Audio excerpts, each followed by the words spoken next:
Assalamualaikum teman-teman. Selamat datang di Tunas Muslim Homeschooling YouTube channel.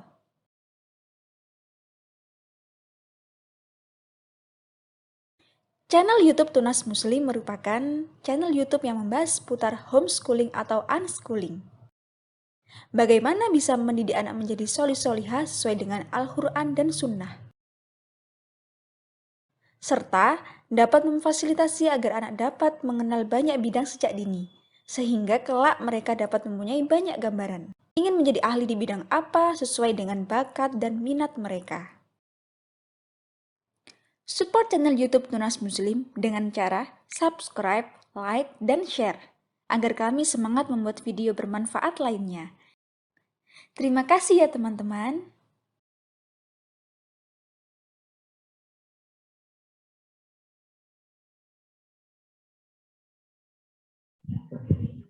Bismillah, assalamualaikum warahmatullahi wabarakatuh. Innal hamdalillah nahmaduhu wa nasta'inuhu wa nastaghfiruh wa natubu ilaih wa na'udzu billahi min syururi anfusina wa min sayyiati a'malina. Man yahdihillahu fala mudhillalah wa man yudlilhu fala hadiyalah. Asyhadu an la ilaha illallah wahdahu la syarikalah wa asyhadu anna Muhammadan abduhu wa rasuluh. Ya ayyuhalladzina amanu taqullaha haqqa tuqatih wa la tamutunna illa wa antum muslimun. Ya ayyuhan nasu taqu rabbakumul ladzi khalaqakum min nafsin wahidah wa khalaqa minha zawjaha wa batha minhuma rijalan katsiran wa nisaa'a wattaqullaha alladzi tasaaluna bihi wal arham innallaha kana 'alaikum raqiba. Ya ayyuhalladzina amanu taqullaha qulu qawlan sadida yuslih lakum a'malakum wa yaghfir lakum dzunubakum wa may yuti'illaha wa rasulahu faqad faza fawzan 'azima. Amma ba'd fa inna asqal kalami kitabullah wa khairul hadi Muhammadin sallallahu alaihi wasallam wa syarrul umuri muhdatsatuha fa inna kulla muhdatsatin bid'ah wa kulla bid'atin dhalalah wa kulla dhalalatin finnar. Ya kaum muslimin rahimani wa rahimakumullah, alhamdulillah sore hari ini Allah SWT memudahkan kita bertemu berkumpul walaupun secara online. Semoga tetap mendapatkan fadilah sebagaimana Nabi sallallahu alaihi wasallam sabdakan, man salaka thariqan yaltamisu fihi ilman sahhalallahu lahu bihi thariqan ilal jannah. Siapa yang menempuh suatu perjalanan untuk menuntut ilmu agama, dengannya Allah SWT akan memudahkan langkah kakinya kelak menuju surga Allah Subhanahu wa taala. Salawat dan salam terlimpahkan Nabi kita Muhammad sallallahu alaihi wasallam kepada seluruh keluarganya, para sahabatnya dan seluruh para pengikutnya yang mengikutinya dengan baik hingga hari kiamat kelak. Ya, kaum muslimin rahimani wa rahimakumullah. Insyaallah taala pada sore hari ini kita akan melakukan sharing pengalaman dalam masalah pendidikan anak, pendidikan agama untuk anak. Kita saling mengingatkan, terutama ditujukan untuk diri kami pribadi sebagai pemateri, karena ketika menyampaikan atau mengajar, menyampaikan ilmu, ini akan ada tanggung jawab lebih untuk kami lebih mengamalkan dan juga istiqomah terhadap apa yang kami sampaikan. Dan sebelum kami sampaikan materi yang akan kita sampaikan sore hari ini, kami menghimbau, mengingatkan kepada kaum muslimin sekalian untuk tetap memperhatikan adab dalam menuntut ilmu agama. Walaupun kita melakukan kajian ilmu secara online, kita tetap memperhatikan adab dalam menuntut ilmu agama. Kita duduk, kita mencatat ya, dengan tenang dan sebagainya. Karena Nabi Shallallahu Alaihi Wasallam bersabda, "Majtama qaumun fi baitin min buyutillahi yatluna kitaballah wa yatadarasunahu bainahum illa nazalat alaihimus sakinah wa ghasyiyatuhumur rahmah wa haffathumul malaika wa dzakarahumullahu fi man indah." Tidaklah satu kaum berkumpul di salah satu daripada rumah-rumah Allah, masjid-masjid. Di hadis ini disebutkan di masjid-masjid, tapi pada lafaz yang lain, di hadis yang diriwayatkan Imam Muslim juga tidak disebutkan lafaz masjid. La yaqudu qaumun yadhkurunallaha azza wajal illa nazalat alaihimus sakinah. Tidaklah suatu kaum berkumpul, mereka berzikir, mengingat Allah SWT dalam majelis ilmu, majelis zikir, kecuali akan turun kepada mereka ketenangan. Wa ghasyiyatuhumur rahmah, dan mereka akan diliputi oleh dengan ketenangan rahmat Allah SWT, mereka akan diliputi rahmat Allah SWT. Wa haffathumul malaika, dan para malaikat akan mengelilingi mereka. Wa dzakarahumullahu fi man indah, dan Allah SWT akan membangga-banggakan orang-orang yang menuntut ilmu agama tersebut di hadapan para malaikat yang ada di sisi Allah Subhanahu wa taala. Maka kita hendaknya tetap memperhatikan adab dalam majelis ilmu walaupun kita melaksanakannya secara online. Allahumma alimna ma yanfa'una wanfa'na bima 'allamtana wa zidna ilma. Ya Allah, berikan ilmu kepada kami yang bermanfaat dan juga berikan manfaat terhadap apa yang telah Engkau ajarkan dan tambahkan bagi kami ilmu yang bermanfaat.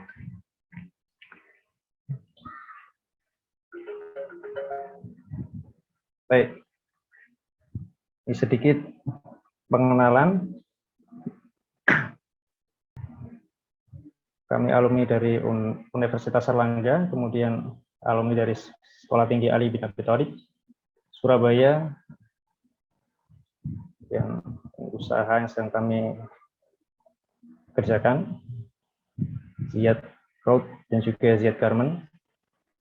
Kemudian kami juga diamanahkan untuk menjadi ketua Yayasan Media Hikmah Nusantara yang insya Allah Ta'ala sedang merintis pembangunan SMK multimedia bermanhaj salaf di Kota Batu insya Allah Ta'ala.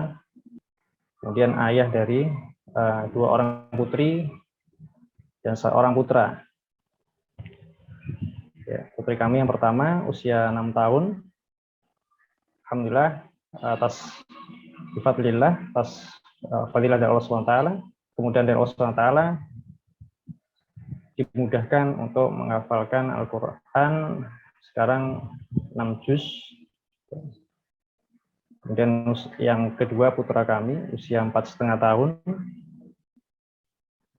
Nanti akan kami ceritakan adanya perbedaan masalah karakteristik belajar. Putra kami yang kedua ini hafalannya mengikuti kakaknya tapi tidak mungkin. Jadi tidak bisa membaca keseluruhan surat, misalkan surat Al-Hasyr, maka tidak bisa disuruh membaca dari ayat pertama sampai terakhir, tidak bisa. Tapi ketika kakaknya murojaah, ketika ada kesalahan, dia bisa membetulkan. Dan putri yang terakhir masih berusia 2,5 tahun. Baik, insya Allah Ta'ala pada sore hari ini kita akan berbicara masalah pendidikan agama anak, terutama anak usia dini dan juga anak pada umumnya. Yang mana kita akan membahas 2 hal terkait pendidikan agama untuk anak ini. Bahwasanya pendidikan agama untuk anak ini adalah hak anak yang mendahului kewajiban mereka. Sebagaimana disampaikan oleh Syekh Shalih Fauzan Al-Fauzan hafizahullah taala, beliau mengatakan bahwasanya hukukul aulad tusabbiqu hukukul walid. Hak-hak anak ini mendahului hak-haknya orang tua. Kita ketahui bahwasanya orang tua memiliki hak yang besar atas anak yang harus ditunaikan oleh anak. Orang tua punya hak yang harus ditunaikan oleh anak-anak. Tetapi hak-hak anak ini mendahului kewajiban mereka. Hak-hak anak ini harus ditunaikan dahulu oleh para orang tua sebelum kemudian hari orang tua mengharapkan atau anak-anak diharapkan bisa memenuhi kewajibannya. Yaitu yang dimaksud adalah hak-hak anak untuk mendapatkan pendidikan agama. Jika orang tua tidak bisa mendidik anaknya dengan baik, bagaimana orang tua bisa berharap anaknya kelak bisa memberikan hak-hak orang tua mereka? Jika orang tua tidak bisa mendidik anaknya dengan baik, terutama pendidikan agama, bagaimana mungkin orang tua mengharapkan anak-anaknya kelak bisa memberikan hak-hak orang tuanya? Bahkan ketika seorang orang tua, yang kita harapkan ketika orang tua meninggal dunia, ketika mereka sudah tidak bisa lagi menambah amal soleh, salah satu yang diharapkan adalah doa dari anak. Idza mata ibnu Adam inqata amaluhu illa min salat. Jika anak Adam telah meninggal dunia, tidak mungkin bisa lagi menambah amal soleh kecuali 3 hal. Di antaranya waladin soleh yad'u lahu. Anak soleh yang mendoakan orang tuanya. Di antara doa yang akan sering dibaca oleh seorang anak adalah Rabbirhamhuma kama rabbayani shaghira. Rabbighfirli wa liwalidayya warhamhuma kama rabbayani shaghira. Ya Allah, ampunilah dosaku dan dosa kedua orang tuaku, kemudian rahmatilah keduanya. Rahmatilah keduanya sebagaimana dahulu mendidik kami di waktu kecil.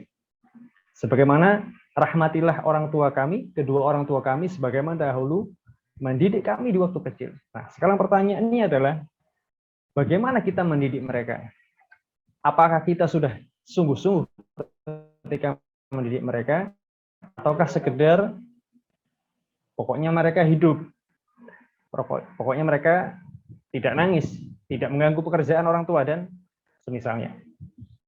Kemudian yang kedua, pendidikan agama untuk anak, di antaranya adalah yang kita bahas pada kesempatan kali ini, yaitu masalah menghafal Al-Quran.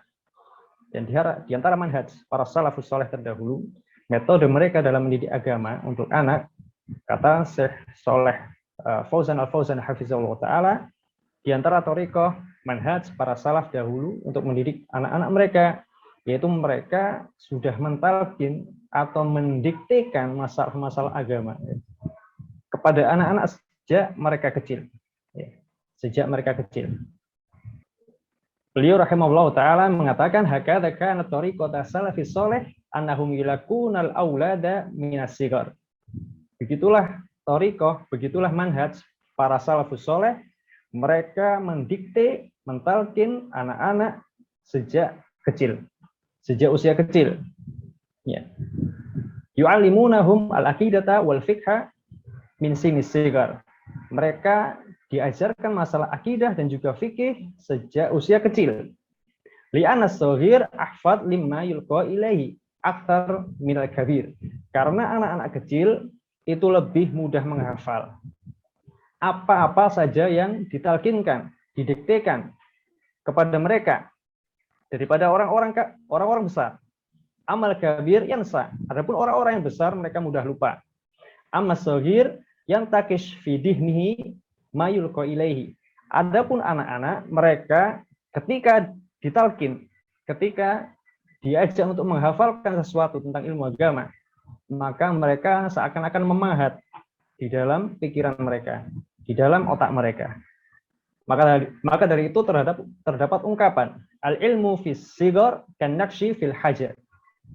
Ilmu pada anak kecil itu ibarat memahat pada batu. Ya. Ilmu pada anak kecil itu ibarat seseorang memahat pada batu. Karena mengajarkan anak kecil agama itu layaknya mengukir, memahat di atas batu. Ia akan kokoh dalam ingatan sang anak. Dan anak kecil itu akbalu lita'lim. Anak kecil itu lebih mudah menerima ketika diajarkan sesuatu. Ya, ketika diajarkan mereka terima. Mereka mudah menyerap pelajaran dibandingkan dengan orang besar. Ya, orang besar biasanya banyak ngeyelnya, udah gitu lupaan. Sudah ngeyel, lupa lagi ya. Sedangkan anak kecil enggak. Apa yang diajarkan kepada mereka, mereka terima dan mereka mudah menghafal. Mereka hafalkan apa yang diajarkan kepada mereka. Walaupun tetap mereka diberikan porsi waktu untuk bermain. Ya, karena namanya anak, mereka usia bermain, tetap diberikan waktu untuk bermain. Kecuali anak-anak tertentu yang memang hobinya baca dan sebagainya. Kesukaannya memang membaca dan belajar dan sebagainya. Tapi itu jarang. Namanya anak-anak secara umum mereka suka bermain. Tapi walaupun mereka suka bermain, jangan sampai usia emas mereka tersebut ketika hafalannya masih kuat, masih fresh, jangan sampai kosong dari yang namanya belajar. Dan juga kita tetap sesuaikan kadar kemampuan sang anak.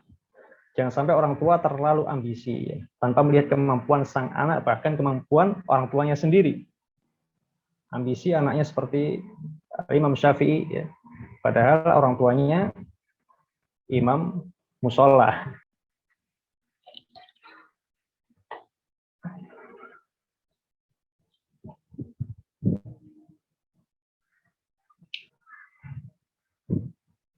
Sebelum kita masuk membahas masalah teknis, kita bahas masalah prateknis. Terkadang banyak orang yang nggak sabar. Teknisnya gimana? Langsung to the point aja. Nggak usah bertele-tele dan sebagainya. Dan misalnya. Padahal terkadang ada orang-orang yang nggak paham teknis, tapi karena prateknisnya ini baik, maka Allah SWT bantu masalah teknisnya. Masalah usaha juga seperti itu. Misalkan ada orang yang qadarullah berhasil, usahanya besar dan sebagainya. Ketika ditanya gimana cara promosi dan sebagainya, bagaimana SOP dan sebagainya, dia nggak paham. Dia tidak paham. Tapi Allah SWT bantu semuanya. Ya, karena masalah prateknisnya yang baik. Begitu juga masalah pendidikan. Terkadang bahkan bisa dipastikan orang tua daripada para ulama terdahulu, salafus saleh terdahulu, masalah teknis kalah dengan kita, masalah media pembelajaran dan sebagainya, fasilitas. Zaman dahulu kalah dengan zaman sekarang. Tapi karena masalah prateknisnya mereka mengungguli kita, maka hasil yang dihasilkan pun jauh berbeda. Maka kita penting sekali memahami masalah prateknis ini. Ya, jangan disepelekan. Kurang lebih seperti itu. Yang pertama yaitu kita akan bahas awal setiap pembahasan. Ya, yaitu pondasi setiap amal. Kemudian kaidah penting dalam pendidikan anak. Kemudian kenapa ketika menghafalkan Al-Quran kita mulai dari juz ammah.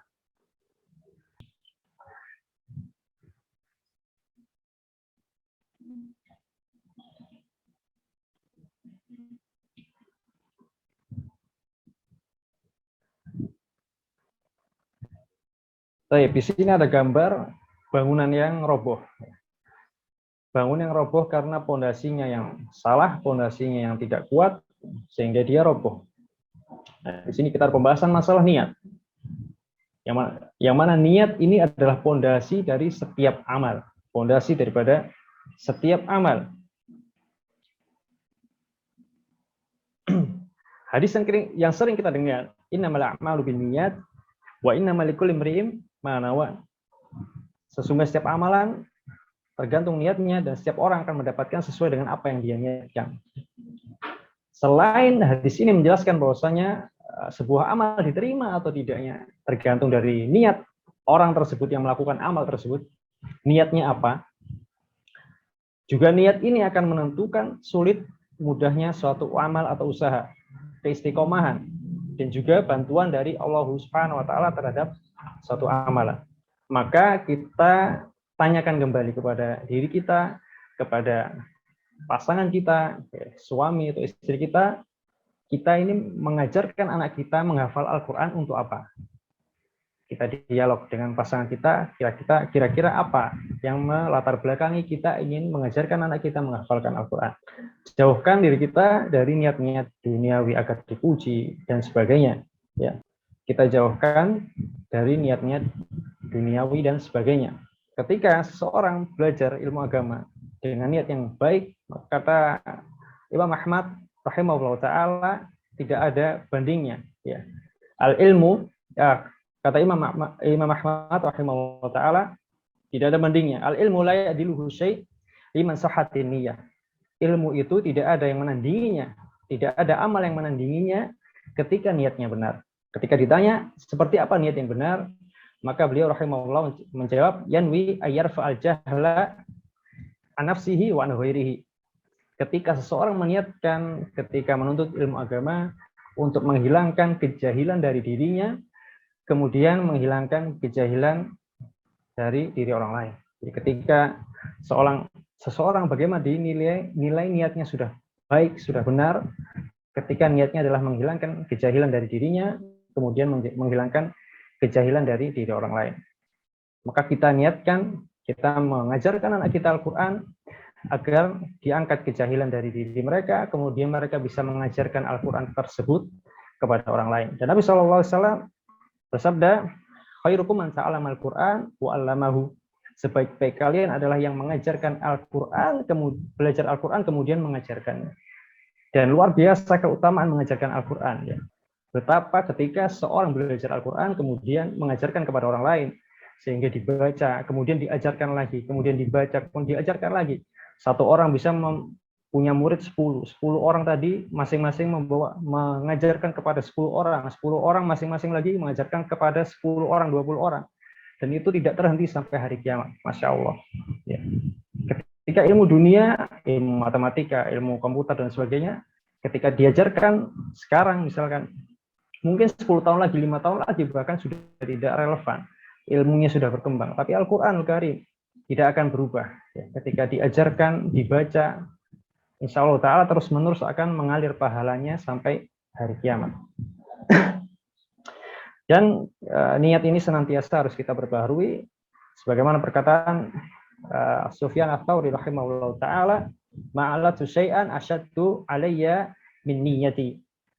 Tidak ada sesuatu yang lebih sulit untuk aku sembuhkan, aku perbaiki daripada niatku, karena niat ini berbolak-balik.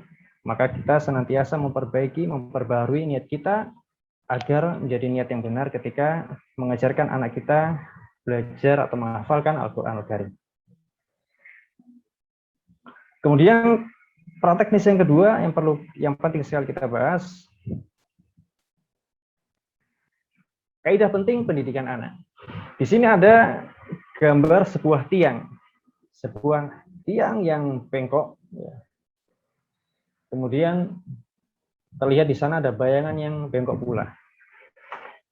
Ada sebuah kaidah perkataan pepatah orang Arab, kaifa istaqamad dhallu wa 'uduhu a'waj. Bagaimana mungkin bayangan itu bisa lurus ketika bendanya, tiangnya bengkok? Bagaimana mungkin bayangan itu bisa lurus ketika bendanya bengkok? Di sini diibaratkan seorang anak itu ibarat bayangan, dan orang tua adalah tiangnya. Anak ini senantiasa mengikuti bagaimana orang tuanya. Maka mendidik anak yang pertama kali yang harus dilakukan oleh seorang orang tua, kedua orang tua adalah dengan memperbaiki dirinya terlebih dahulu, dengan melakukan perbaikan dirinya terlebih dahulu. Karena anak ini senantiasa melihat dan merekam bagaimana orang tuanya.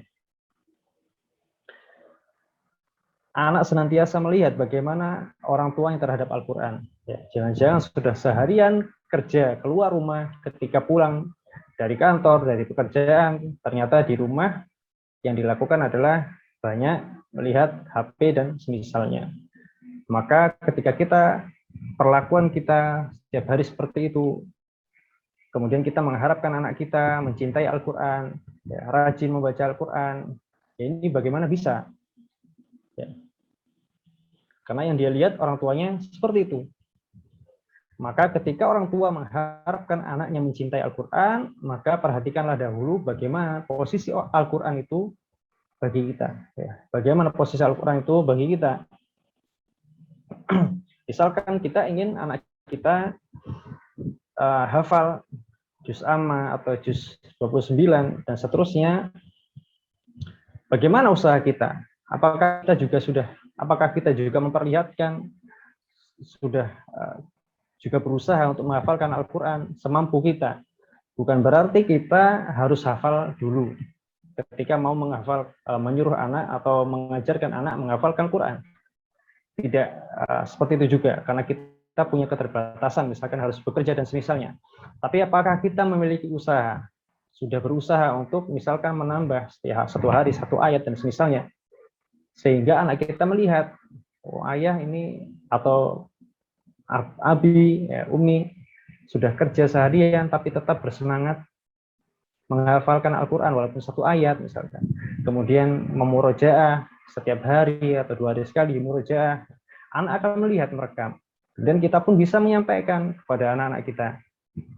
Abi dan umi ini dulu kecilnya tidak ada yang memberikan semangat untuk menghafal Quran.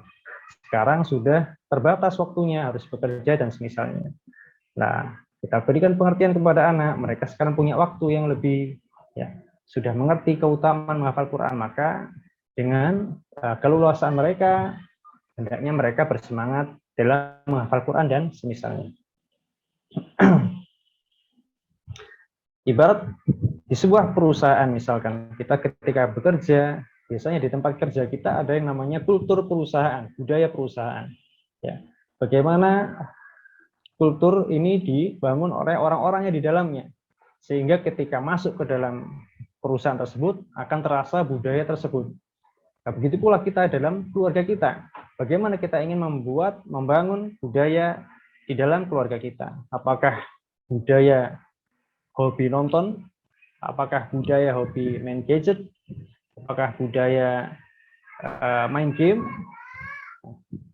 Pada kenyataannya masih banyak orang tua yang suka main game misalkan. Ataukah budaya suka membaca Al-Quran, suka menuntut ilmu dan semisalnya. Kita harus membangun budaya itu di dalam keluarga kita.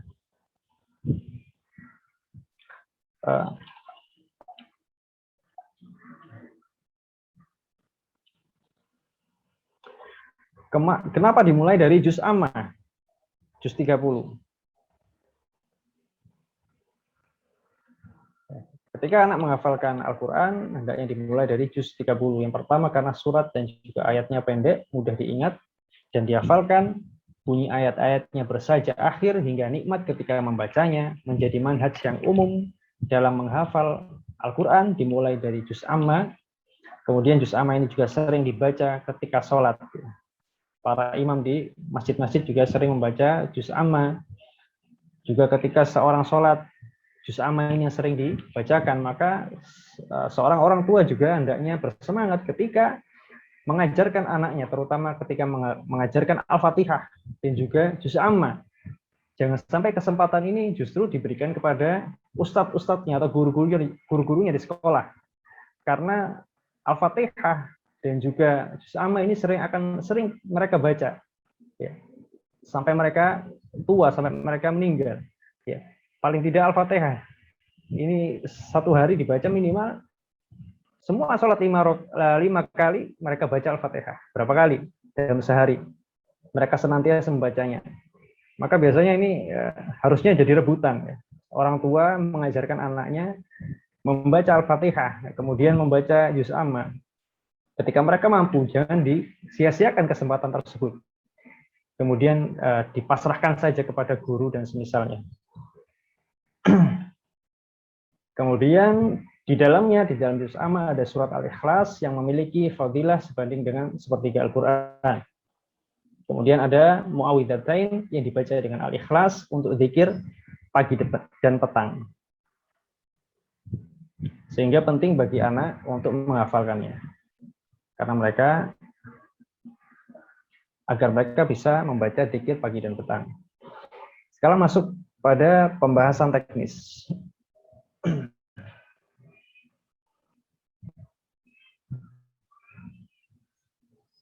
Yang pertama, kita cari tahu karakteristik belajar anak. Ya.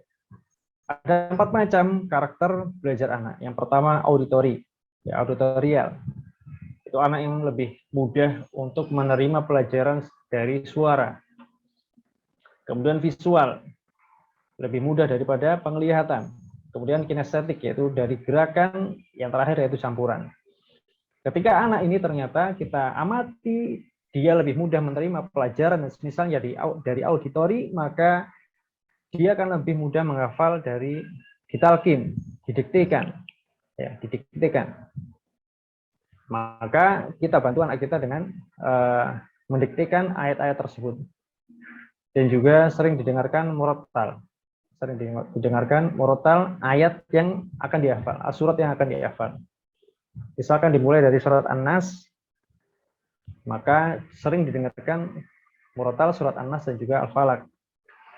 Kemudian orang tua membantu untuk mendiktekan setiap ayatnya. Qul a'udzu birabbin nas, qul a'udzu birabbin nas, qul a'udzu birabbin nas, minimal sampai 20 kali. Anaknya mengikuti, ya. Kemudian disuruh baca sendiri. Kemudian ayat kedua, malikin nas, malikin nas, malikin nas, 20 kali, 10 sampai 20 kali. Kemudian anak disuruh mengikuti, kemudian dirangkai ayat 1 dan 2 dan seterusnya. Begitu juga dengan surat-surat yang lain. Ini anak lebih mudah menghafal dari pendengaran. Yang kedua, anak-anak yang secara visual. Ketika ditalkin, anak ini susah. Ya. Dia lebih mudah untuk melihat. Jadi lebih mudah menghafal dari apa yang dia lihat. Tadi ketika kami sampaikan, misalkan putra-putri kami, putri kami yang pertama condongnya ke auditori atau lebih tepatnya campuran antara auditori dan kinestetik. Maka dia lebih mudah untuk menghafal dengan ditalkin, kemudian dia tidak bisa diam, duduk nggak bisa. Jadi dia harus dengan bermain, ya. Harus mungkin tangannya dengan pegang puzzle, main puzzle, atau mungkin dengan main sepeda dan sebagainya. Sambil ditalkin dan sambil mendengarkan murotal, seperti itu. Adapun yang tadi kami ceritakan anak kedua kami yang laki-laki, yang putra lebih condong pada visual, maka dia lebih mudah kita arahkan untuk bisa membaca dahulu. Bisa membaca dahulu sebelum menghafal. Jadi dihatamkan dulu, entah Iqra, entah Ummi, entah Tilawati, sehingga bisa membaca Al-Quran secara mandiri dahulu, baru kemudian menghafalkan Al-Quran. Yang kemarin sempat katanya sempat jadi perdebatan juga. Apakah anak ini harus bisa baca dulu atau menghafal dulu atau bisa ditalkin? Wallahu a'lam, menurut kami sesuai dengan karakteristik si anak. Jika anaknya kuat di auditori, maka bisa ditalkin, tidak menunggu anaknya bisa membaca dulu, tapi tetap diajari membaca Al-Quran sehingga dia pun bisa membaca secara mandiri Al-Quran tersebut. Adapun anak yang visual, maka didorong untuk bisa membaca dulu, membaca Al-Quran secara mandiri, karena dia nanti akan metode menghafalnya dengan membaca. Dia menghafalkan huruf-huruf yang dia baca. Dan anak yang dominan auditori tadi, dia akan lebih, walaupun seorang anak ini auditori, dia lebih mudah untuk menghafal Al-Quran dari suara, dari ditalkin, didiktikan, tetap dia harus mengulang dengan melihat tulisannya. Untuk menguatkan hafalannya, karena yang namanya menghafal Al-Quran itu harus dari 3 indera, ya, dari penglihatan, pendengaran, dan juga lisan. Ya. Penglihatan dengan menghafalkan huruf per hurufnya, kemudian pendengaran dengan mendengarkan suaranya. Jadi makanya ketika anak membaca Al-Quran, menghafalkan Al-Quran, dia harus dengan suara yang keras supaya telinganya mendengarkan suaranya, sehingga dia hafal suaranya.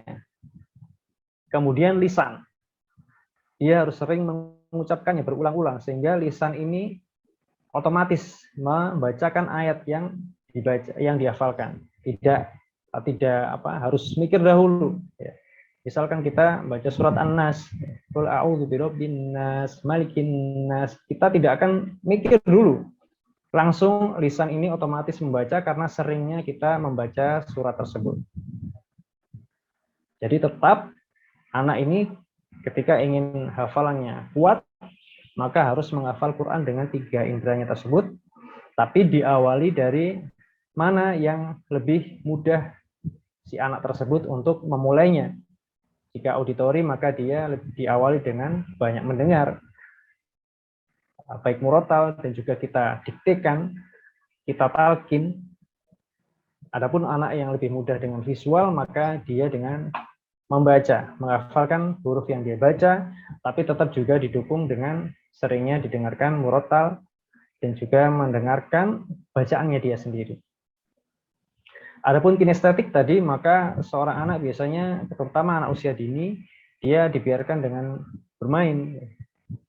Terutama anak usia dini ya, kalau sudah mungkin usia SD sudah bisa lebih diatur, tapi ketika usia 5 tahun, 6 tahun, 4 tahun, maka dia tidak bisa dipaksa, harus duduk misalkan.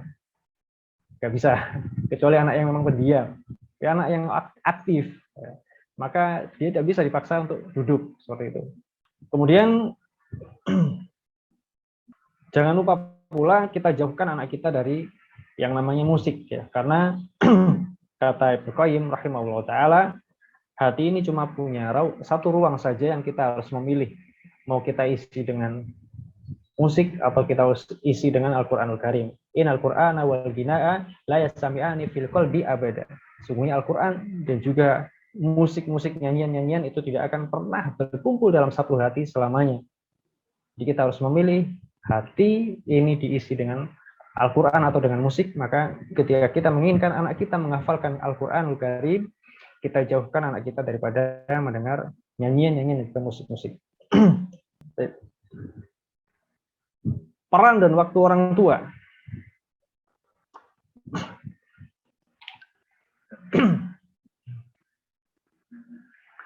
Peran Bunda Umi adalah pengajar utama. Pengajar utama. Ada bunda yang masih uminya yang masih kerja di luar rumah.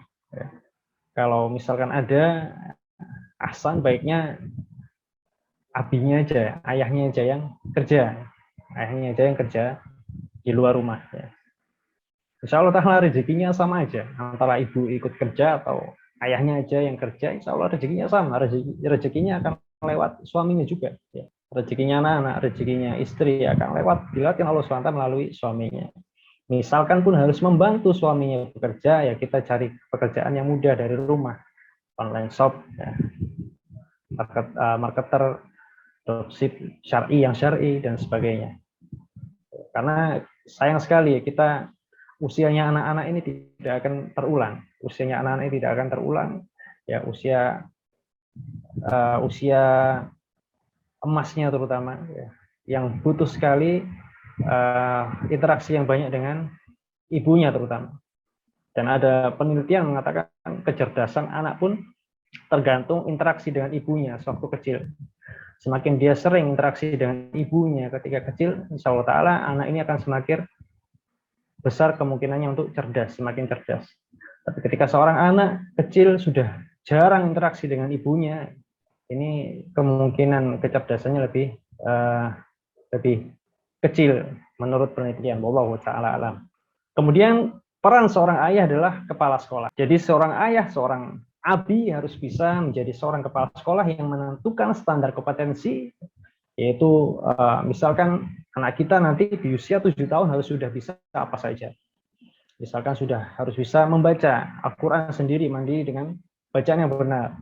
Harus sudah bisa misalkan targetnya sudah bisa hafal juz amma atau separuh dari juz amma misalkan. Atau sudah bisa, nanti sudah bisa juga doa dan juga adab-adab aktivitas harian, tidur, masuk keluar kamar mandi, makan dan sebagainya. Kemudian sudah bisa gerakan sholat dan juga bacaan sholat, masalah akidah sudah paham, pencipta kita siapa yang berhak diibadahi, dan kita bagaimana kita beribadah harus mencontoh Nabi Shallallahu Alaihi Wasallam, akhlaknya mungkin seorang anak yang suka berbagi, seorang anak yang ramah, suka membantu orang tua dan sebagainya. Maka ini ditentukan dibuat oleh seorang ayah atau abinya. Kemudian kurikulumnya tajwid, tahsin, tahfidz, ya, buku doa, akidah, akhlak, pakai apa bukunya. Walaupun nanti kemudian fleksibel, kita bisa fleksibel dilihat dari kemampuan anak, tapi tetap dibuat. Jangan ibaratnya kalau orang Jawa cul-culan, ya. Tetap dibuat, ditentukan, tapi kemudian disesuaikan lagi dengan kemampuan anak dan juga pengajarnya. Kemudian membuat jadwal hariannya, ya. Sekolah harus ada jadwalnya, jam sekian, harus apa, dan sebagainya. Walaupun nanti akan fleksibel. Nah, fleksibelnya seperti apa nanti akan kita bahas pada materi selanjutnya. Kemudian tetap dikontrol dan evaluasi. Apa saja kendala selama belajar yang terjadi ketika mengajar, ketika bundanya, uminya mengajar, apa saja kendalanya, bagaimana solusinya. Karena dalam pendidikan tidak boleh ada yang namanya melimpahkan kesalahan, kesulitan pada anak didik. Misalkan, kenapa kok belum hafal ini? Anak sudah 8 tahun misalkan. 9 tahun, 8 tahun, belum hafal juz amma. Kenapa? Kemudian dijawab, ya anaknya memang bandel, anaknya memang nggak suka, anaknya memang nggak mau. Ini namanya melimpahkan kesulitan kepada anak didik. Ini nggak boleh. Seorang pengajar, seorang pendidik harus mencari cara, harus mencari, mengontrol, mencari solusinya, mencari akar masalahnya kenapa, dicari solusinya, terus seperti itu. Tidak boleh ada yang katanya melimpahkan kesulitan kepada anak didik. Jika ada yang namanya melimpahkan ini kepada anak, melimpahkan kepada anak didik, maka nggak ada yang namanya pendidikan. Tidak ada yang namanya pendidikan. Semua pendidikan akan alasannya, ya udah memang muridnya yang malas, memang muridnya yang bandel, memang muridnya yang bodoh misalkan. Maka tidak akan ada pendidikan. Tugas seorang pendidik adalah mencari akar masalahnya, kemudian mencari solusinya, bagaimana usahanya, sampai mentok, sampai benar-benar maksimal, terus-menerus. Tidak ada kata menyerah, tidak ada kata akhirnya, sudah ini maksimal, usaha terakhirku, nggak ada. Terus seperti itu. Terus selama anak didik tersebut masih menjadi anak didik kita. Dan ini kalau anak kita sendiri, maka ya selama dia menjadi anak kita, maka kita terus mencari solusi dari setiap permasalahan pendidikan dia. Ya tidak ada yang namanya memang anaknya seperti itu, memang anaknya bodoh dan sebagainya. Kemudian fasilitas, sarana prasarana dan juga reward. Ya. Apa saja kebutuhan kegiatan belajar mengajar, media belajarnya butuh apa, sarana prasarananya butuh apa, termasuk nanti masalah reward akan kita jelaskan. Kemudian juga disiapkan seragam atau baju khusus untuk belajar. Misalkan anaknya belum usia sekolah, ya, maka disiapkan seragam, atau memang homeschooling ya, sekolah di rumah, maka disiapkan baju khusus untuk belajar. Juga kalau bisa ruangan khusus yang kondusif untuk belajar, ya, ruangan yang terang, ceria, yang banyak buku-buku, nuansa belajar di sana. Ketika sudah jamnya belajar, maka anak ini dipakaikan baju belajarnya, masuk ke dalam ruang belajarnya, sehingga kondusif, ya. Kondusif untuk belajar, suasana yang belajar yang ceria, yang menyenangkan. Jadi itu tugas daripada seorang ayah, seorang abi, ya, sebagai kepala sekolah. Kemudian tidak lupa untuk yang namanya kepala sekolah dan juga guru ini harus ada yang namanya rapat rutin, ya, tadi evaluasi. Ya. Kita mengalokasikan waktu untuk rapat evaluasi seperti di sekolah, ya, seperti di kerja. Kalau kita di tempat kerja meeting setiap pekan, ya, meeting setiap berapa hari sekali, bahkan 3 hari sekali. Kita tidak pernah meeting, tidak pernah rapat dengan pasangan kita, dengan istri kita, dengan suami kita, membicarakan tentang perkembangan pendidikan anak kita. Ya ini kan aneh. Apakah pekerjaan kita lebih penting, ya, daripada anak kita? Seperti itu. Maka abi dan umi, ayah dan bunda harus mengalokasikan waktunya untuk berbicara, rapat, meeting, untuk membicarakan perkembangan pendidikan anaknya. Kemudian reward, punishment yang jelas dan tegas. Ini masih belum keluar ya. Ini harusnya garisnya ini kerasnya dicoret. Ya. Reward, punishment yang jelas dan tegas, bukan keras. Kerasnya dicoret, tapi coretannya ini ke bawah. Ya. Jadi kita harus tentukan reward dan punishment yang jelas dan tegas. Tegas bukan keras, dan keras belum tentu tegas. Ya.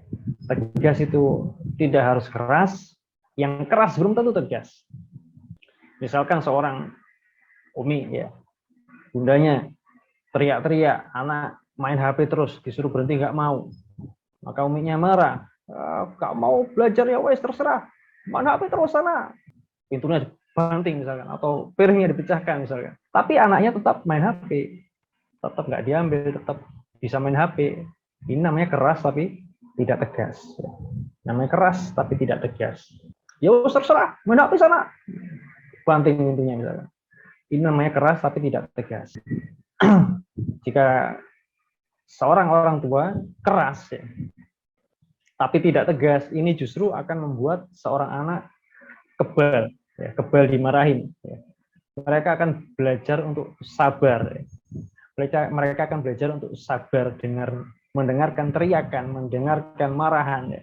Tapi setelah itu ya sudah, hidup akan berjalan sesuai apa yang mereka inginkan. Ya main HP tetap main HP, main game tetap main game. Ya sabar sebentar lah.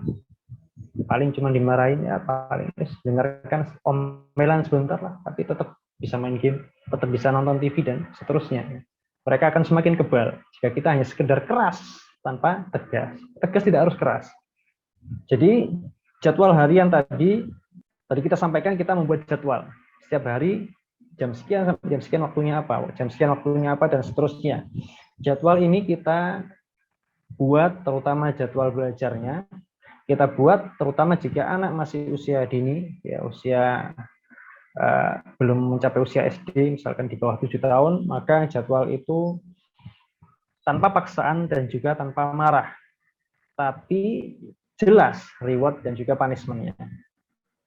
Misalkan ketika kita tentukan jam 7 pagi atau setengah 7 pagi sampai jam 8 adalah waktunya ngaji, waktunya belajar. Jika tidak, maka tidak boleh main sepeda, sepedanya dikunci misalkan. Ya sudah, jika dia tidak mau belajar, tidak mau ngaji, maka dia tidak bisa main sepeda, misalkan seperti itu. Tanpa harus marah-marah, tapi anak akan tahu apa ada konsekuensi daripada tindakan yang dia ambil. Jika dia tidak ngaji, dia tidak bisa main sepeda. Jika dia ngaji, dia boleh main sepeda, plus misalkan dapat kue kecil dan sebagainya. Jadi ada konsekuensi yang mereka akan pahami, tanpa perlu orang tua harus marah-marah, teriak-teriak, dan semisalnya. Plus misalkan ketika target ada tercapai hafal juz amma, nanti akan ada hadiah tertentu ya, yang orang tua bisa belikan. Misalkan sudah ada dananya, bisa dibelikan dahulu, kemudian dipajang di atasnya lemari sehingga anaknya akan lihat terus hadiahnya. Misalkan dia edukasi apa, misalkan puzzle yang agak besar mungkin yang mereka inginkan, ya, maka bisa dipajang misalkan di atas lemari. Ini nanti kalau kamu sudah selesai juz amanya atau juz 29-nya, ya mainannya boleh turunkan seperti itu. Kalau belum ya dilihat aja, mainannya masih di atas lemari seperti itu. Dan untuk masalah anak laki-laki dan perempuan ini biasanya berbeda. Anak laki-laki, anak perempuan biasanya suka dengan hadiah yang sering walaupun remeh, walaupun simpel. Dibandingkan anak laki-laki biasanya lebih tertarik pada hadiah yang wah, hadiah yang wah walaupun jarang. Jadi misalkan kita sudah mentargetkan jika hafal 10 surat, kita akan memberikan hadiah senilai Rp50.000 misalkan. Maka kalau anak laki-laki mending diberikan satu hadiah senilai Rp50.000. Tapi ketika anak perempuan lebih baik diberikan setiap surat dia hafal diberikan hadiah senilai Rp5.000. Ya, jadi totalnya sama Rp50.000, tapi yang anak laki-laki mendapatkannya sekali dapat langsung besar. Ketika 10 surat langsung dapat mainan yang dia inginkan, yang dia idam-idamkan senilai Rp50.000 misalkan. Tapi ketika anak perempuan setiap hafal satu surat langsung diberikan hadiah yang tidak besar nilainya, tapi dia sering dapat hadiah. Ini biasanya anak perempuan lebih semangat seperti itu. Karakteristik anak laki-laki dan perempuan. Wallahu ta'ala alam. Kalau ada pertanyaan, ya kalau seperti itu nanti anak nggak ikhlas dong. Apa-apa mengharapkan hadiah. Ya tergantung usia berapa. Kalau anak masih belum usia sekolah SD, maka tidak masalah ya. Apa kita biarkan anak itu sampai usia SD dulu baru belajar? Apakah anak sebelum usia 7 tahun sudah harus dipahamkan dulu masalah neraka, masalah surga? Yaitu kita bisa edukasi sambil berjalan. Misalkan ketika anak mendapatkan kue, maka kita jelaskan, ini masih hadiah di dunia, kue. Nanti di surga kita bisa makan apapun, minta apapun yang kita minta. Kalau kita di dunia makan kue terlalu banyak, perut kita bisa sakit. bisa kalau minum es bisa pilek dan sebagainya. Tapi di surga apapun yang kita minta akan Allah SWT kasih dan tidak akan sakit dan seterusnya. Kita berikan edukasi dengan berjalan seperti itu. Wallahu ta'ala alam. Kemudian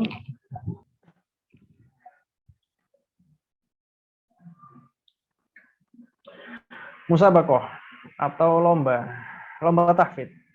Jadi ayah bunda, abi umi bisa carikan video-video tentang lomba tahfidz ya. Kita perlihatkan kepada anak-anak kita. Kemudian kalau bisa juga cari lomba yang sesuai dengan mereka, misalkan lomba juz amma dan semisalnya sesuai dengan hafalan anak kita, supaya ini insya Allah Ta'ala bisa menambah semangat mereka dalam menghafal, dalam memurojaah dan seterusnya ya. Ini biasanya ya, salah satu hikmah daripada lomba ini bisa diperbolehkan untuk mendapatkan hadiah. Hikmahnya ya, anak-anak merasa dirinya harus menampilkan yang terbaik, sehingga ketika dia tahu minggu depan, pekan depan akan ada lomba, dia akan mempersiapkan dirinya dengan yang terbaik ya. Dia murojaah dengan rajin dan seterusnya. Dan ini terbukti ya, banyak sekali yang merasakan dan mengakui bahwasanya ketika anak diikutkan perlombaan tahfidz Quran, maka mereka akan lebih rajin ketika memurojaah hafalan mereka. Selain nanti juga akan melatih keberanian dia dan juga percaya diri anak tersebut ketika tampil di depan umum dan semisalnya.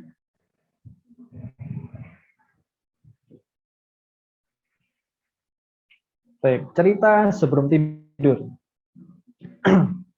Jadi kaum muslimin rahimani rahimakumullah, waktu sebelum tidur ini momen yang pas ya, yang sangat baik untuk kita ngobrol dengan anak, ya. Ngobrol dari hati ke hati dengan anak. Apa yang kita sampaikan itu bisa sangat berbekas sekali di benak mereka ya. Kita sampaikan apa, nanti biasanya pagi hari mereka bangun tidur akan mereka ceritakan ulang, akan mereka ingat seperti itu. Nah, waktu ini kita bisa gunakan untuk kita menceritakan kepada mereka kisah para nabi dan juga kisah Rasulullah SAW dan juga para sahabat bersama Al-Quran. Bagaimana kedudukan Al-Quran bagi para sahabat dan juga Rasulullah SAW. Jadi kita usahakan mereka mengidolakan Nabi SAW juga para sahabat. Jadikan Rasulullah SAW dan juga para sahabat sebagai idola mereka. Ya, jangan sampai anak kita mengidolakan Spider-Man, Batman, dan sebagainya. Ya. Karena ketika kita ceritakan cerita ini akan terpengaruh kepada sikap mereka. Biasanya ketika anak sedang futur, sedang malas, sedang tidak semangat dalam menghafal, kemudian kita ingatkan ketika malam, misalkan kita cerita tentang bagaimana Ibnu Abbas radhiyallahu anhuma dengan Al-Quran, maka kita akan bisa ingatkan paginya. Nggak inget tadi malam kan cerita gimana Ibnu Abbas radhiyallahu anhuma ketika menghafalkan Al-Quran, ketika bisa memahami tafsir Al-Quran, sehingga para sahabat semuanya bertanya kepada Ibnu Abbas radhiyallahu anhuma, kemudian sangat mencintai Ibnu Abbas. Karena banyak hal yang orang-orang nggak tahu, ternyata Ibnu Abbas radhiyallahu anhuma yang tahu, karena beliau rajin belajar kepada Nabi Shallallahu Alaihi Wasallam, rajin menghafalkan Al-Quran dan seterusnya. Ini biasanya akan mereka hafalkan, akan mereka ketika mereka futur diingatkan dengan cerita tersebut, mereka akan ingat, oh iya ya. Akhirnya mereka semangat kembali untuk belajar. Dan ini hanya bisa berpengaruh kepada anak ketika mereka tidak terpengaruh dengan cerita-cerita fiksi, ya, cerita-cerita Spider-Man dan semisalnya. Kemudian juga kita sampaikan bahwa Al-Quran ini adalah kalamullah, adalah pesan dari Allah SWT. Pesan dari Allah SWT yang menciptakan langit dan bumi, menciptakan mereka, yang mana meninggalkan pesan untuk mereka. Kita berikan pemisalan, misalkan ayah mereka abi mereka pergi keluar kota, lama tidak ketemu. Kemudian gimana kalau kemudian abi atau ayah mengirim pesan, kalian gimana? Apakah nggak penasaran? Isinya pesan dari ayah apa? Isinya pesan dari abi apa? Lah ini Al-Quran ini pesan dari Allah Subhanahu Wa Taala yang menciptakan langit dan bumi. Kita beri pengertian seperti itu sehingga mereka paham. Mereka tahu apa sih yang sedang mereka hafalkan ini, apa sih yang sedang mereka pelajari ini. Seorang harus tahu berharganya apa yang sedang mereka perjuangkan. Ya.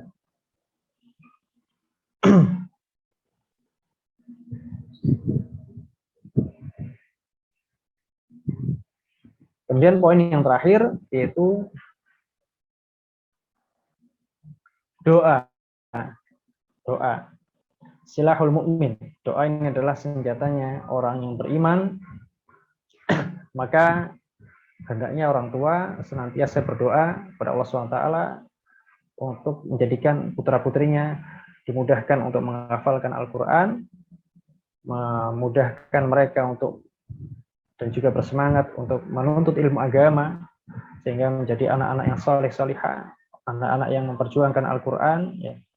Dan doa orang tua ke anak ini adalah doa yang mustajabah, ya.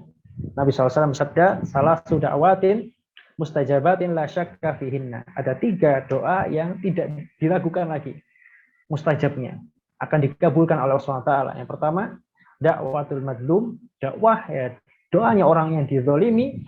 Kemudian dakwatul musafir, kemudian doanya orang yang sedang musafir, safar, bepergian jauh.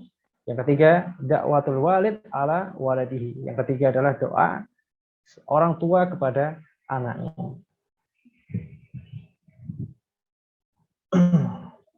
Wallahu ta'ala alam, semoga Allah SWT memberikan kita taufik untuk bisa senantiasa bersemangat mengajarkan kita ilmu agama, dan juga Allah SWT memberikan taufik kepada putra-putri kita untuk belajar menuntut ilmu agama, dan semoga ilmu yang mereka pelajari bermanfaat untuk mereka dan juga kita semuanya dunia dan akhirat.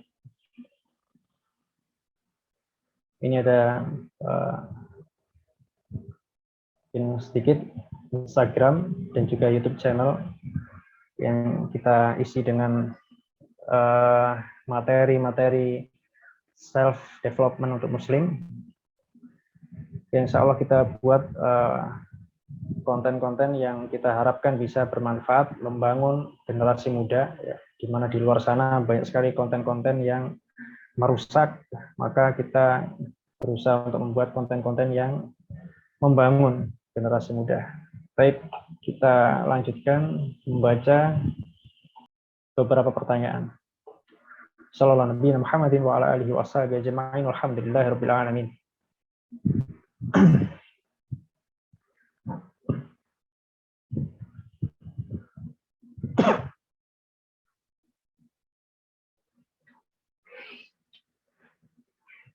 Ada kaidah kebaikan harus dipaksakan agar terbiasa. Apakah termasuk dalam hal ini dalam anak-anak menghafal? Jika mereka belum bisa menikmati menghafal, apakah diteruskan atau berhenti dahulu untuk menumbuhkan kecintaan dahulu terhadap aktivitas menghafal? Wallahu ta'ala alam. Yang jelas kita harus tetap berusaha, ya, dengan memberikan membiasakan mereka mendengarkan kajian-kajian masalah menuntut ilmu agama, kemudian masalah surga dan neraka, ya. Masalah surga terutama dan juga neraka tergantung dari usia anak tersebut. Untuk masalah motivasi, ya, supaya mereka mencintai Al-Quran, ini tidak berhenti. Kita terus berikan motivasi tersebut, ya. Keutamaan menuntut ilmu agama, tadi surga dan neraka. Tapi masalah dipaksakan atau tidak, maka ini bisa berbeda-beda, ya. Ada orang tergantung dari kekuatan dari kedua belah pihak, anak dan juga orang tua, ya. Yang paling ekstrim sebenarnya ada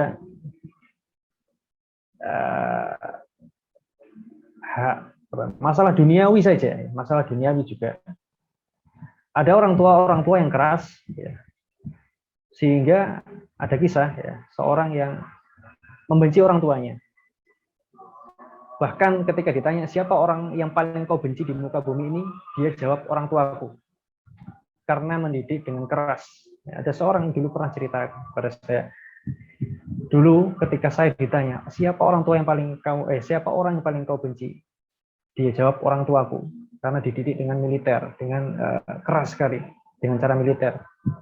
Tapi ketika dewasa ternyata dia sadar manfaat dari pendidikan orang tersebut, orang tuanya tersebut.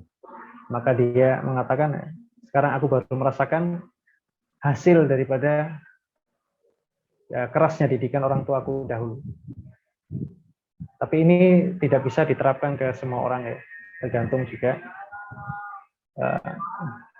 Kita tetap berusaha supaya anak juga bisa mencintai ilmu agama.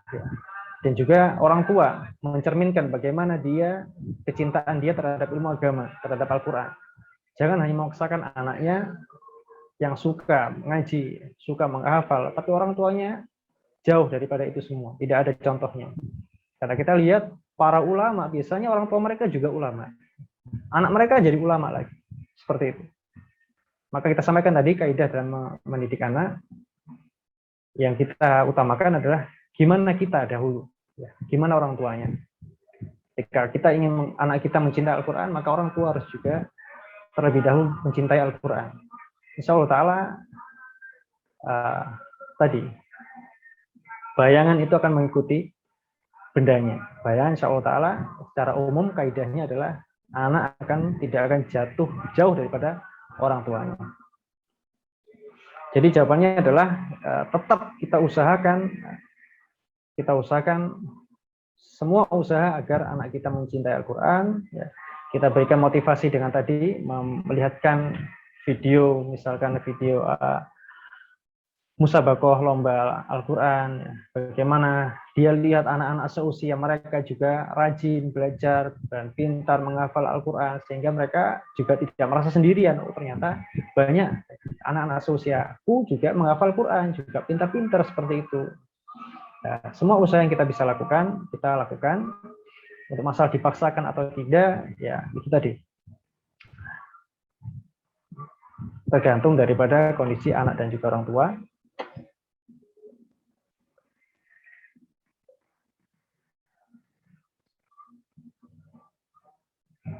Sebisa mungkin orang tua mengupayakan supaya anaknya tadi, mungkin kalau bosan ya berhenti satu hari, diajak jalan-jalan dahulu,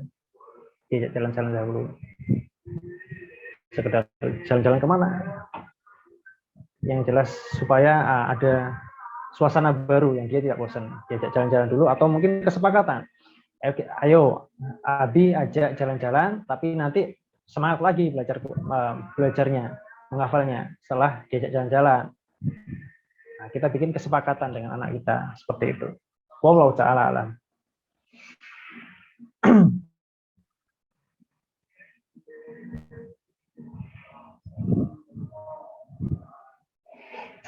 Bagaimana mengetahui karakter anak belajar jika anak masih di bawah 2 tahun?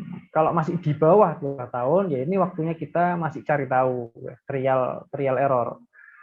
Kita coba dengan ditalkin, ternyata masih susah, kita sabar dulu. Kemudian kita coba baca dengan alih abata, ternyata dia lebih mudah untuk menghafalkan sesuatu yang dilihat, ya, hurufnya dilihat, abata, a, i, u, babibu, dia lebih cepat dengan sesuatu yang dilihat, konsentrasi penglihatannya, ya, berarti dia lebih mudah secara visual. Berarti dia tipe karakter belajar visual. Tapi ketika di auditori, dia ditalkin, didikte, dia sudah cepat untuk menghafalkan.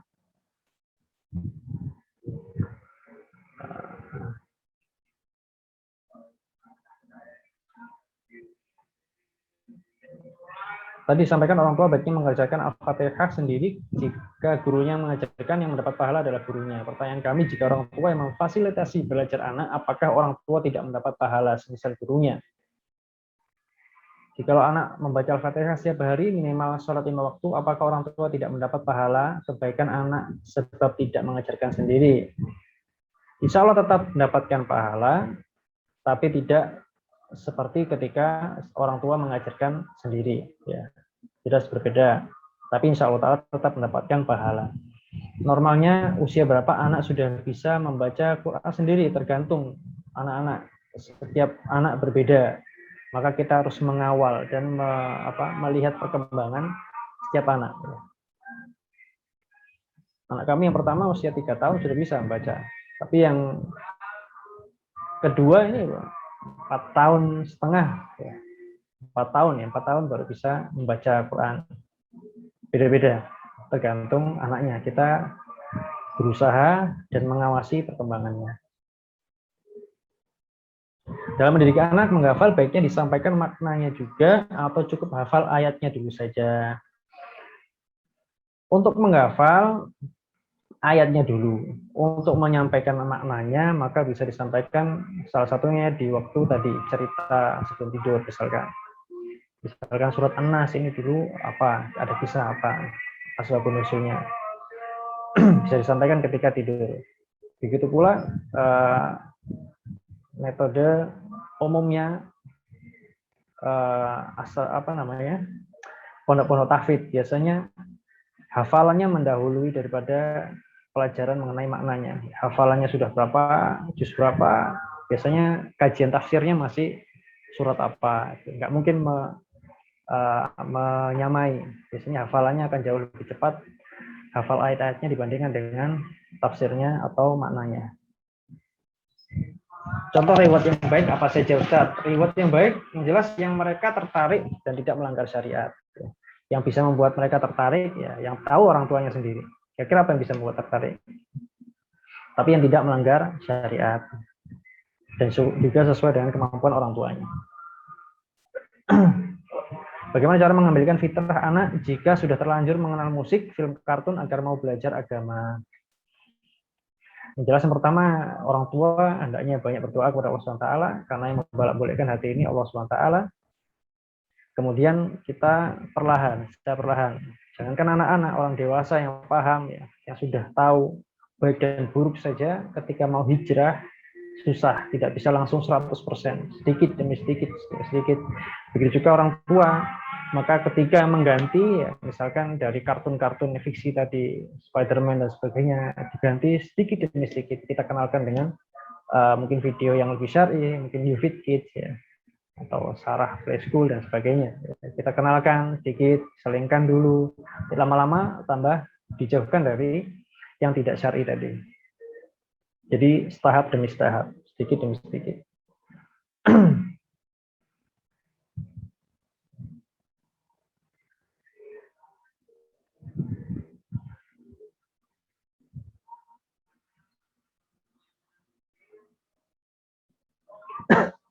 Untuk anak usia dini apakah sudah harus sistematis untuk murojaahnya? Kalau iya bagaimana metodenya? Setiap hafalan baru dan lama di murojaah seperti apa? Ini tergantung kembali lagi ke kekuatan pengajarnya dan juga anaknya. Yang ideal ya setiap hari ada waktu hafalan baru sendiri, ada waktu murojaah sendiri. Ya murojaah biasanya tergantung hafalan juga. Kalau hafalannya sudah masih sedikit ya bisa sepertiga dari hafalannya. Misalkan hafalannya masih surat An-Nas, Al-Falaq, Al-Ikhlas, maka yang dia di murojaah surat An-Nasnya sepertiga dari hafalannya. Kalau sudah hafalan sudah banyak, misalkan 1 juz, bisa mungkin 20% dari hafalannya di murojaah. Tapi kalau tidak bisa tiap hari, maka mungkin perbandingannya bisa misalkan anak hafalannya 5 hari, ya, maka yang 2 hari untuk murojaah dalam 7 hari. Atau anak hafalannya 4 hari, maka yang 1 hari untuk murojaah misalkan. Wallahu ta'ala a'lam.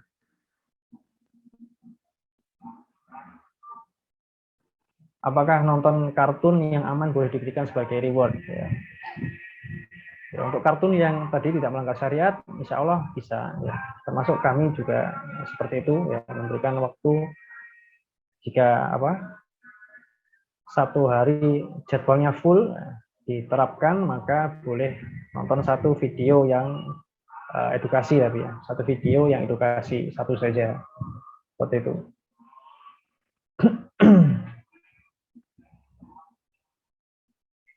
Untuk anak laki-laki hampir usia 2 tahun, kurikulum apa yang tepat? Untuk usia 2 tahun ini masih tergantung anaknya, tapi kurang lebih ya aktivitas harian, adab-adab aktivitas harian. Ya. Itu dimulai diajarkan. Kemudian kita mencari tahu tadi karakter belajar anak kita secara perlahan. Ini anak lebih ke auditori ataukah visual, kinestetik, atau campuran. Kita bisa mulai di situ.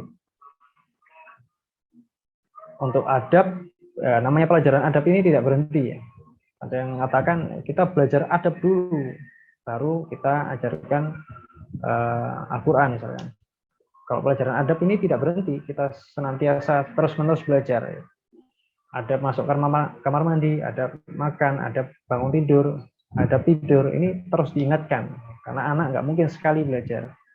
Setiap hari kita ajarkan, kita ingatkan, supaya mereka tidak lupa. Anak saya usia 4 tahun, dominan auditori, seringkali ada kesalahan dalam membaca ayat, sangat murojaah, tidak mau dikoreksi. Bagaimana cara mengoreksi bacaan anak yang seperti ini? Yang pertama, kesalahan dalam membaca ayat saat murojaah. Ya, yang pertama, dicari tahu dahulu, apakah ketika membuat ya, ini memang sudah salah. Karena kalau sejak awal, sejak membuat sudah salah, emang kalau membetulkan berat. Makanya ketika membaca, ketika menghafal, sebelum dihafal, sebelum diingat, ini disetorkan dulu ke ustadznya, pengajarnya, atau bundanya tadi, dengan membaca dahulu, sehingga yang dihafalkan benar dulu. Sehingga yang dihafalkan benar. Kalau misalkan yang mengajarkan gurunya atau orang tua juga mengecek hafalannya sejak awal, jadi jangan sampai sudah lama, sudah terbiasa yang dibaca seperti itu, kemudian kita baru tahu ternyata ada yang salah. Ini biasanya anak juga berat. Jangankan anak-anak, orang dewasa kalau sudah yang menancap di hafalannya itu sudah lama seperti itu, dihafalnya seperti itu, disuruh cabut susah, karena biasa sudah seperti itu. Nah, ini untuk anak-anak juga orang tua hendaknya juga aktif ya. Karena kami pun pernah ketika membuat rumah tahfidz untuk anak-anak, ternyata kita lihat pengajarnya ini salah. Ternyata bacanya salah pengajarnya ya. Akhirnya ya semuanya salah. Ya, kita harus sering mengontrol. Bahkan yang diajarkan gurunya kita juga kontrol. Yang kedua, ketika ternyata awalnya benar, tapi ternyata karena mungkin lama tidak dimurojaah, kemudian ternyata salah, maka kita buktikan kepada anak kita bawa mushaf. Nah, ini loh, lihat, coba baca sendiri. Benar apa enggak? Ini harusnya panjang. Atau harusnya ini pendek, nggak dipanjangkan. Kok dipanjangkan? Berarti kan nambah ayat, nambah huruf. Harusnya nggak panjang, kamu bacanya panjang. Sama aja kita nambah huruf dong. Nah, terus juga kita sambil mungkin buktikan juga dengan murotal. Ini dengar nih, qori ini, syekh siapa, bacanya seperti ini, seperti itu. Kita tunjukkan buktinya. Kemudian untuk mencabutnya juga kita jangan langsung panjang-panjang. Misalkan yang dihafalkan ayat yang panjang, maka kita potong saja ayat. Potongan yang salah itu diulang-ulang terlebih dahulu. Ya. Misalkan dia hafalan surat Al-Bayyinah, ya ada satu ayat yang panjang, misalkan jazaa'uhum 'inda rabbihim jannatu 'adnin tajri min tahtihal anhar khalidina fiha abada. Ini kan ayatnya panjang. Misalkan dia salah di jazaa'uhum 'inda rabbihim jannati jazaa'uhum 'inda rabbihim jannatu 'adnin. Dia baca jannati 'adnin misalkan.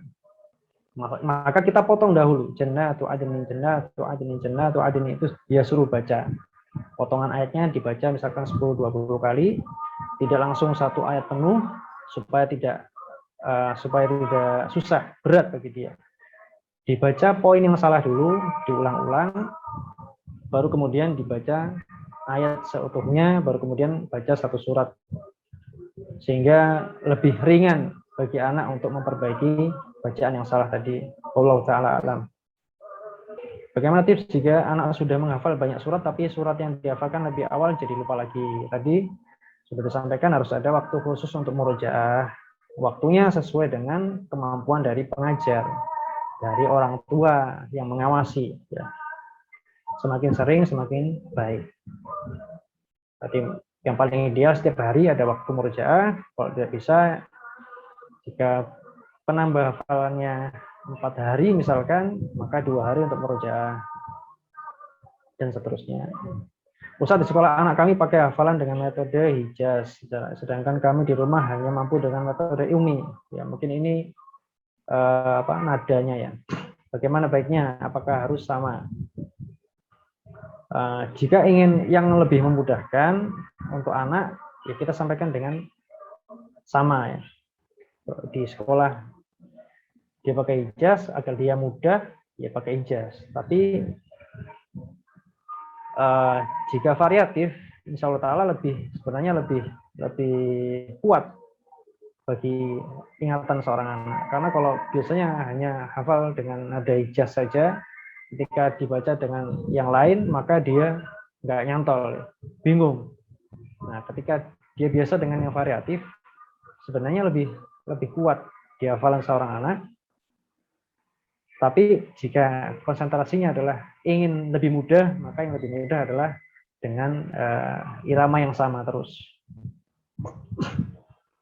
Wallahu ta'ala alam, mungkin ini yang bisa kami sampaikan. Semoga bermanfaat. Qul qouli hadza subhanakallahumma wa bihamdika asyhadu an la ilaha illa anta astaghfiruka wa atubu ilaik. Assalamualaikum warahmatullahi wabarakatuh.